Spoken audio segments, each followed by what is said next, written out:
Bonjour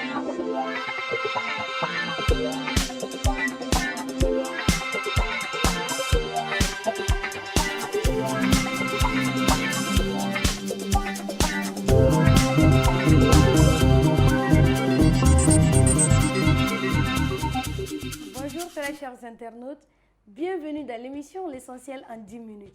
Ce matin, nous sommes dans la paroisse Marie Auxiliatrice de Kati. Et nous avons avec nous un prêtre de cette même paroisse pour nous aider à vous expliquer un thème très important dans l'Église catholique.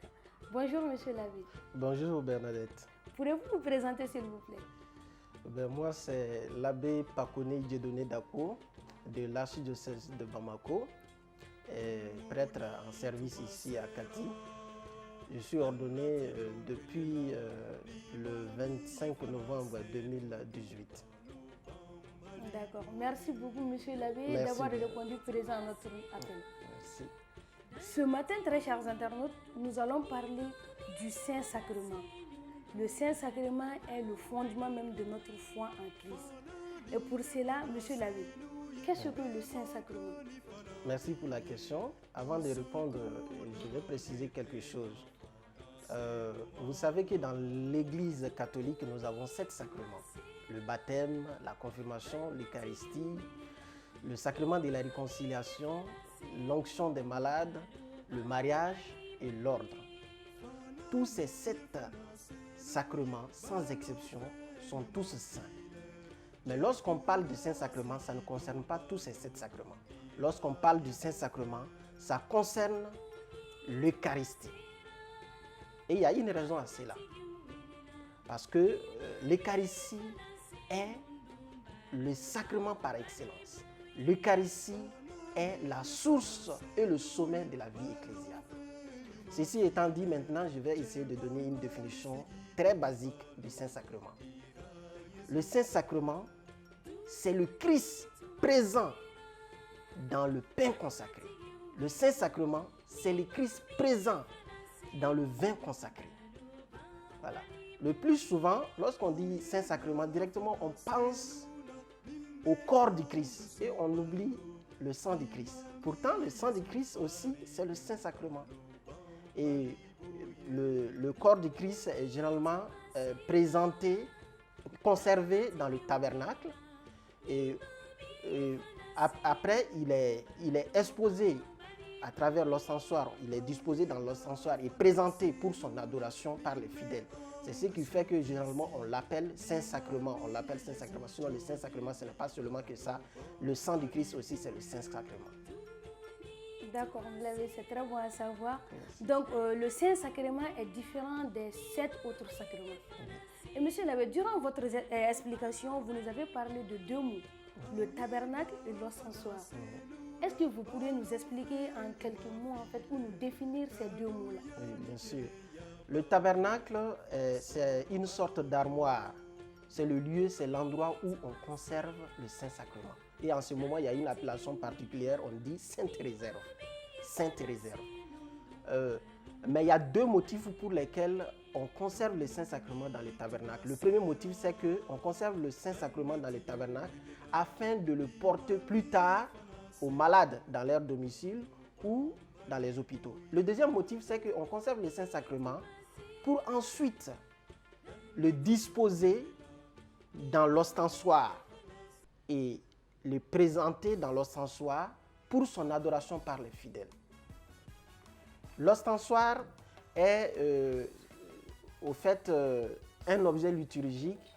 C'est l'objet liturgique qu'on dispose en vertical.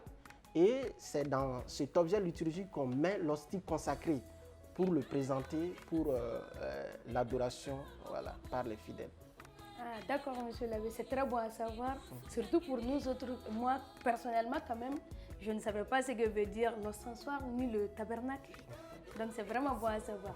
Monsieur l'abbé, oui. Est-ce qu'il y a une fête dédiée au Saint-Sacrement? Oui, bien sûr, il y a une fête dédiée au Saint-Sacrement. C'est la fête que l'on appelle fête Dieu. Parce que c'est Dieu, le Saint-Sacrement lui-même en personne. C'est Dieu lui-même en personne.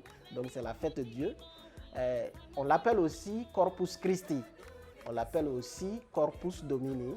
On l'appelle aussi la fête du Saint-Sacrement. Mais le nom officiel de l'Église catholique, le nom que l'Église catholique donne officiellement à cette fête, c'est la solennité du corps et du sang du Christ. Et il y a une histoire à cela.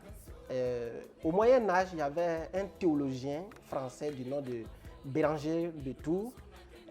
C'est ce théologien qui a nié la présence réelle du Christ dans le Saint-Sacrement. Or, si nous suivons bien les paroles du Christ, c'est le Christ lui-même qui a dit « Ceci est mon corps, ceci est mon sang.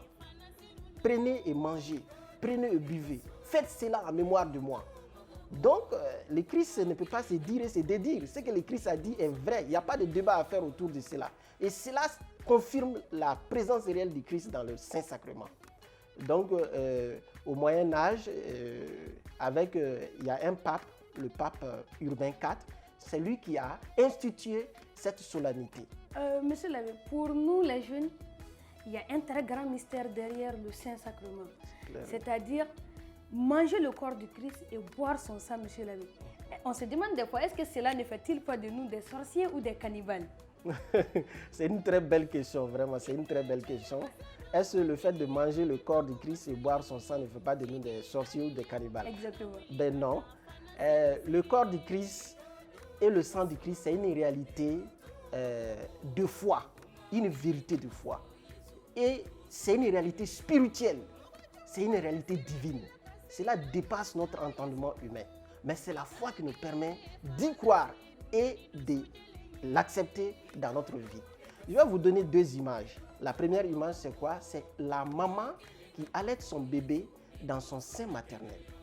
Alors, il donne de son lait à son bébé. Ce lait qu'il donne à son bébé, en réalité, au fait, c'est son sang qu'il donne à son bébé. Mais est-ce que quand la maman donne de son lait à son bébé, est-ce qu'on dit que cela c'est sorcier ou bien que c'est cannibale? Non. Or, cela c'est une réalité humaine. L'Eucharistie est une réalité divine. C'est au-delà de la réalité humaine. La deuxième image que j'utilise, c'est le fait que lorsque quelqu'un est blessé, gravement blessé, et qu'il a perdu beaucoup de sang, on lui fait une transfusion sanguine. Avec la transfusion sanguine, on voit que la personne récupère et est sauvée. Ça, c'est une réalité humaine. On ne dit pas que c'est sorcier, on ne dit pas que c'est cannibale. Or, le Christ qui nous donne son corps, qui nous donne son sang, c'est au-delà de la réalité humaine. C'est une réalité hautement spirituelle. Voilà. D'accord, monsieur l'abbé. Cela nous rassure beaucoup. Hein? Donc, nous ne sommes ni des cannibales, ni des sorciers. Monsieur l'abbé, quelles sont les choses nécessaires pour faire une bonne communion? Ça aussi, c'est une très belle question. Qu'est-ce qu'il faut? Quelles sont les dispositions qu'il faut vraiment pour bien communier? Premièrement, il faut être en état de grâce. C'est une expression un peu théologique. Être en état de grâce, ça veut dire quoi? Il faut avoir la conscience pure. Il ne faut pas qu'au moment où vous communiez, qu'en ce moment se trouve qu'un péché mortel pèse sur votre conscience. Non. Ça, c'est la première disposition. La deuxième disposition, avant de communier, il faut observer le jeûne eucharistique. Le jeûne eucharistique, on l'observe 1 heure avant l'Eucharistie, 1 heure avant la messe. Voilà. Et pour les malades, ils sont épargnés. Ils sont épargnés peut-être pour les malades 15 minutes avant de communier. Bon, pour les maladies très graves, souvent même, voilà, on les épargne carrément. L'autre disposition, c'est qu'il faut communier avec dévotion. Ce mot-là aussi paraît particulier. Communier avec dévotion, c'est communier dans une disposition intérieure, une disposition spirituelle où on se voit connecté à Dieu. Connecté à Dieu. Et on observe un grand respect, un profond respect au moment où on reçoit le pain consacré dans nos mains, au moment où on reçoit le Christ dans nos mains. Et il faut le recevoir avec humilité et modestie. Monsieur l'abbé, ça c'est quelque chose qui est très bon à savoir. Parce que pour nous autres, comme des gens comme moi, on mange très bien avant d'aller prendre la communion. Oui. Ensuite, on se sape très bien. Il faut qu'on soit très belle pour aller à la messe. Mais en fait, c'est là, je pense qu'on était dans l'ignorance et qu'on ne savait pas qu'il fallait prendre la communion à jeun et surtout être très modeste et humble pour pouvoir prendre la communion. Oui, c'est ça. Ah, c'est une très belle leçon pour moi quand même. Je ne sais pas pour les autres, mais c'est une bonne leçon pour moi. Bien sûr. D'accord, monsieur l'abbé. Pour conclure notre émission, nous avons notre dernière question. Oui. Et cette question-là, en fait, il s'agit de savoir quel type de prière devons-nous faire devant le Saint-Sacrement. Ok, devant le Saint-Sacrement, le type de prière que nous faisons le plus habituellement, c'est l'adoration. Devant le Saint-Sacrement, on adore Dieu. Dieu en personne, le Christ qui est Dieu, qui est devant nous. Et la disposition recommandée, la posture généralement recommandée, c'est se mettre à genoux. Se mettre à genoux. Ça dit notre humilité, ça dit notre disposition à adorer Dieu. Et il faut se vider et s'ouvrir à Dieu de sorte que dans ce silence, Dieu nous remplit de son amour, de son mystère. Et dans cette ouverture, on dit aussi ce que nous sentons de Dieu, ce que nous sentons de la vie. Voilà. D'accord, monsieur l'abbé. Merci beaucoup, monsieur l'abbé. Merci, Bernadette. D'avoir répondu à nos questions et surtout d'avoir répondu présent à notre appel. Merci bien. Merci à vous, très chers internautes. J'espère que vous avez retenu l'essentiel en 10 minutes. Si vous avez des questions, n'hésitez pas. Posez-nous vos questions en commentaire.